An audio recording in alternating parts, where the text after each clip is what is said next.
వీళ్ళకి రిజర్వేషన్ 27% వచ్చిందంటే అత్యంత విరులంగా మన బీసీ నాయకుడు. అదేవిధంగా గుడ్డి కొమరయ్య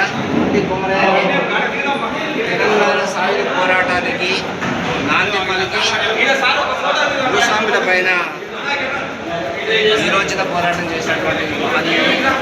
సంత్ సేవలాల్ మహారాజ్ బంజారా మహనీయుడు. అదేవిధంగా కొండా లక్ష్మణరావుజీ తెలంగాణ సిద్ధాంతకర్త. అదేవిధంగా ఇక్కడ పండుగల సాయన్న మన ముదిరాజు బిడ్డ మహాత్మా జ్యోతిరావు పూలే ఆధునిక దేశానికి ఒక బాబాసాహెబ్ అంబేద్కర్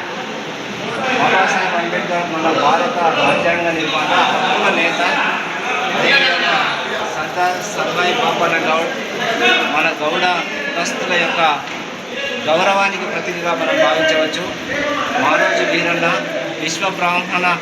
అదేవిధంగా తెలంగాణ రాష్ట్రం యొక్క భౌగోళిక మార్పుల కోసం, సామాజిక న్యాయం కోసం, బహుజన తెలంగాణ కోసం ఉద్యమించినటువంటి నాయకుడు కొమరం భీమ్ యొక్క కులం గోండు ఎస్టీ, మన ఆదివాసీల యొక్క ఆత్మగౌరవానికి ప్రతీక.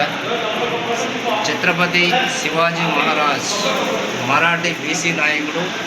మనందరికీ రాజ్యాధికారం యొక్క హక్కులు ఏ విధంగా ఉంటాయని చూపించినటువంటి నాయకుడు చాకులి ఐలమ్మ. వరంగల్ ప్రాంతంలో రజాకారుల పైన ఉద్యమం చేసినటువంటి వీరవనిత. కర్పూరి ఠాకూర్ నాయి బ్రాహ్మణ ఆత్మగౌరవ ప్రతిక.